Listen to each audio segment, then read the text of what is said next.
வணக்கம். இன்றைய முக்கிய செய்திகள். மத்திய உள்துறை அமைச்சர் அமித்ஷா அவர்கள் தலைமையில் இன்று நடைபெறும் தென் மண்டல முதலமைச்சர்கள் மாநாட்டில் புதுச்சேரி முதலமைச்சர் ரங்கசாமி அவர்கள் நேரடியாக கலந்து கொள்ளாதது வருத்தம் அளிக்கிறது. கூட்டணியில் இருந்தாலும் மக்கள் நலனுக்காக உரிமை என்று வரும்போது சுட்டிக்காட்ட தயங்க மாட்டோம்.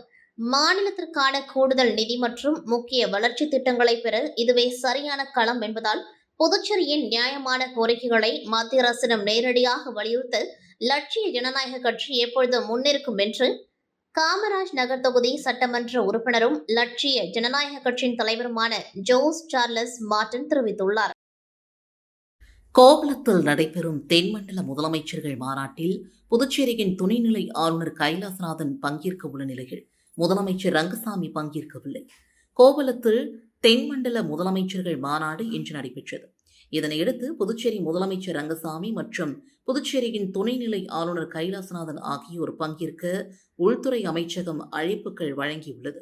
இந்நிலையில் புதுச்சேரி முதலமைச்சர் ரங்கசாமி பங்கேற்கவில்லை என்று முதலமைச்சர் அலுவலகம் தெரிவித்துள்ளது. முதலமைச்சர் ரங்கசாமி பங்கேற்காத நிலையில் துணைநிலை ஆளுநர் கைலாசநாதன் பங்கேற்பார் என்றும் துணைநிலை ஆளுநர் அலுவலகம் தெரிவித்துள்ளனர். புதுச்சேரி நகர பகுதிகள் சாலை ஓரம் உள்ள கழிவுநீர் வாய்க்காலில் அமைக்கப்பட்டுள்ள இரும்பு கிரில்களை 2 இளைஞர்கள் திருடி செல்லும் சிசிடிவி காட்சிகள் வெளியாகி பரபரப்பை ஏற்படுத்தியுள்ளது. புதுச்சேரி நகர பகுதிகளில் சாலை ஓரம் மற்றும் குடியிருப்புகளில் இருந்து வெளியேறும் கழிவுநீர் செல்லும் வாய்க்கால்களின் மேல் இரும்பு கிரில்கள் அமைத்து வாய்க்கால்கள் மூடப்பட்டுள்ளது. இந்த இரும்பு கிரில்கள் திருடு போவதாக பொதுப்பணித்துறை மற்றும் நகராட்சிக்கு பொதுமக்கள் புகார் அளித்திருந்தனர்.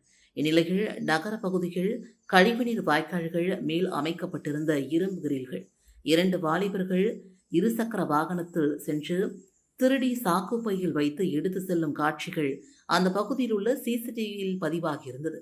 சிசிடிவி காட்சி அடிப்படையில் இரும்பு கிரில்களை திருடி செல்லும் இளைஞர்களை அடையாளம் காணும் பணியில் போலீசார் ஈடுபட்டுள்ளனர்.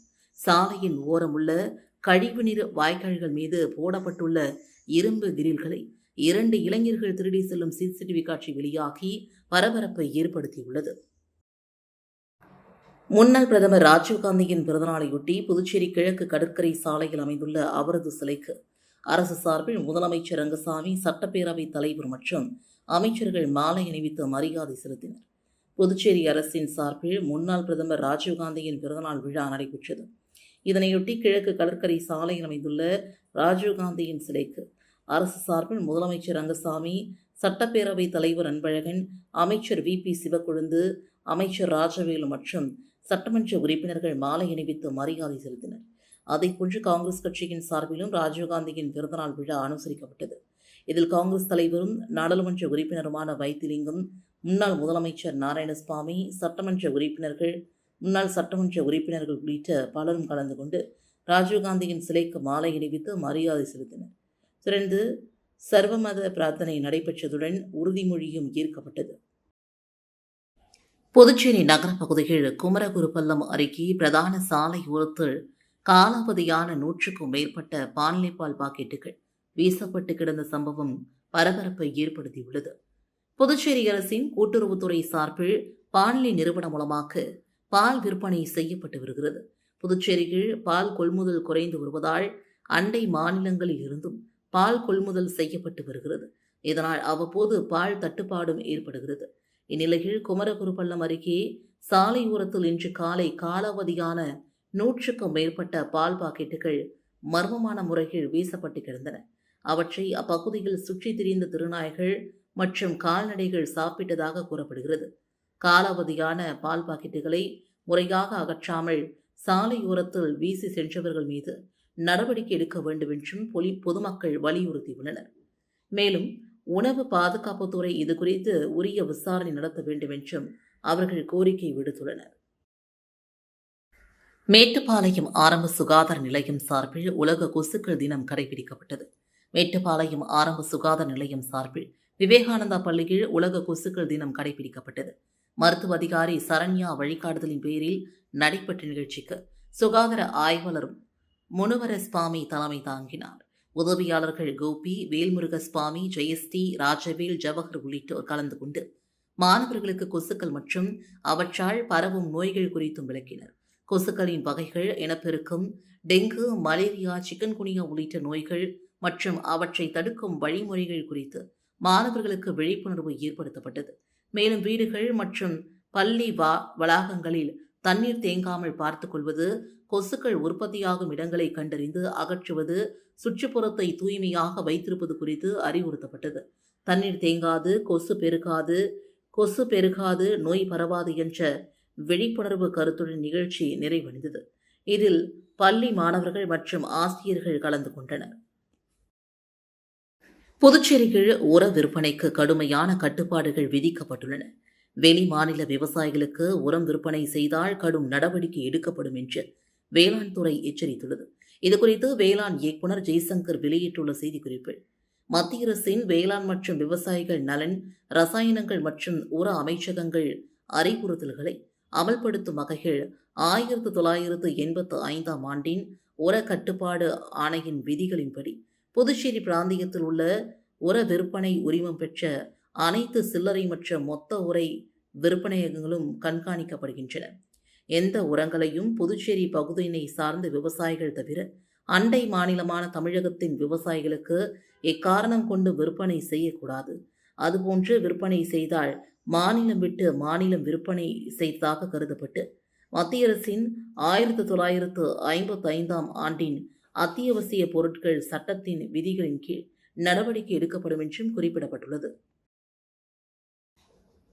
பால் கொள்முதல் விலையை லிட்டருக்கு ரூபாய் 60 உயர்த்த வேண்டும், லிட்டருக்கு ரூபாய் 5 ஊக்கத்தொகை வழங்க வேண்டும் உள்ளிட்ட கோரிக்கைகளை வலியுறுத்தி புதுச்சேரி மாநில பால் உற்பத்தியாளர்கள் கறவை மாடுகளுடன் பேரணி நடத்தி சட்டப்பேரவை முன்பு ஆர்ப்பாட்டத்தில் ஈடுபட்டனர். அப்போது பாலை தரையில் ஊற்றி அரசிற்கு எதிர்ப்பு தெரிவித்தனர். புதுச்சேரியில் பால் கொள்முதல் விலையை உயர்த்த வேண்டும் உள்ளிட்ட பல்வேறு கோரிக்கைகளை வலியுறுத்தி புதுச்சேரி மாநில பால் உற்பத்தியாளர்கள் சங்கத்தினர் கறவை மாடுகளுடன் பேரணி மற்றும் ஆர்ப்பாட்டத்தில் ஈடுபட்டனர். அண்ணா சிலையிலிருந்து தொடங்கிய பேரணி சட்டப்பேரவை முன்பு நிறைவடைந்தது.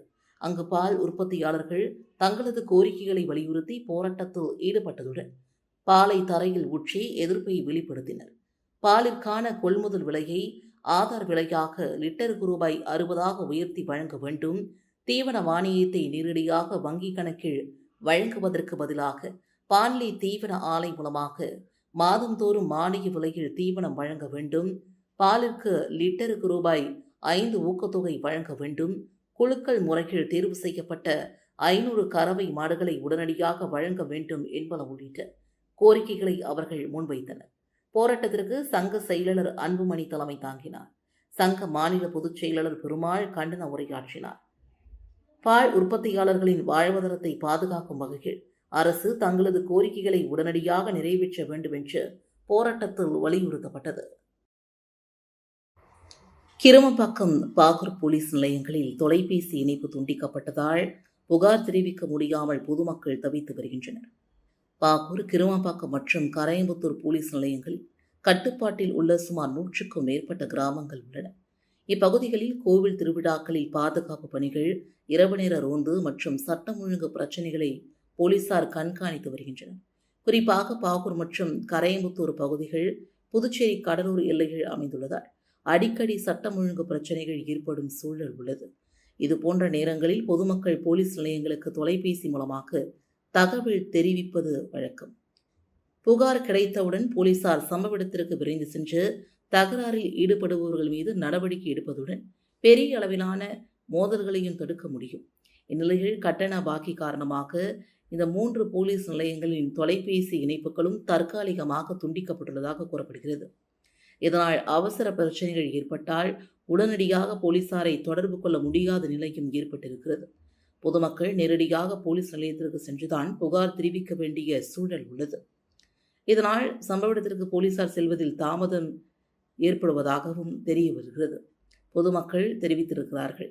எனவே தொலைபேசி கட்டண பாக்கியை உடனடியாக செலுத்தி துண்டிக்கப்பட்ட இணைப்புகளை மீண்டும் வழங்க போலீஸ் உயர் அதிகாரிகள் நடவடிக்கை எடுக்க வேண்டும் என்று பொதுமக்களும் சமூக ஆர்வலர்களும் கோரிக்கை விடுத்துள்ளனர்.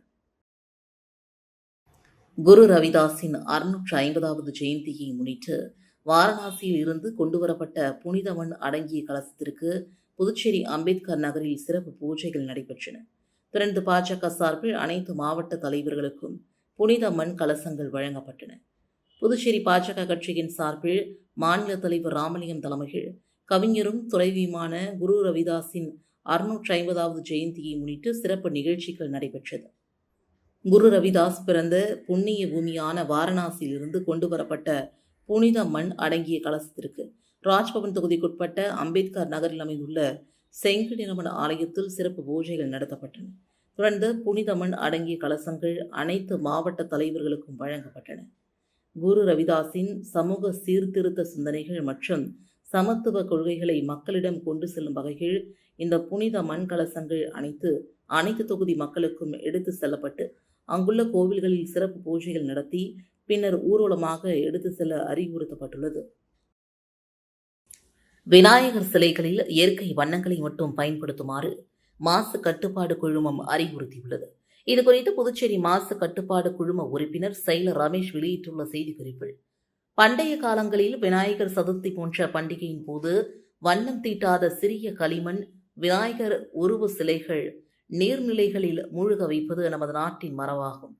விநாயகர் சிலைகளுக்கு மலர்களை பயன்படுத்தி ஆபரணங்கள் செய்யலாம் மற்றும் சிலைகளை கவர்ச்சிகரமாக ஒளிர செய்வதற்கு மரத்திலிருந்து வெளியேறும் பிசினை பயன்படுத்தலாம். ஒருமுறை உபயோகிக்கும் பிளாஸ்டிக் மற்றும் தெர்மோகோல் பொருட்களை கண்டிப்பாக பயன்படுத்தக்கூடாது. மேலும் சிலைகளை அழகுபடுத்துவதற்கு எளிதில் நீக்கக்கூடிய மற்றும் துவைக்கக்கூடிய அலங்கார ஆடைகளை பயன்படுத்த வேண்டும். அலங்கார ஆடைகளுக்கு வண்ணம் சேர்ப்பதற்கு பூக்கள், மரப்பட்டைகள், மகரந்தங்கள், இலைகள், வேர்கள், விதைகள், பழங்கள் மற்றும் வண்ணப்பாறைகள் ஆகியவற்றிலிருந்து இயற்கையாக தயாரிக்கப்பட்ட வண்ணங்கள் மட்டுமே பயன்பட வேண்டும். விநாயகர் உருவ சிலைகளை தயாரிப்பவர்கள் உள்ளாட்சித்துறையில் முன்பே பதிவு செய்தல் வேண்டும் என்றும் குறிப்பிடப்பட்டுள்ளது. இத்துடன் செய்திகள் நிறைவடைந்தன. வணக்கம்.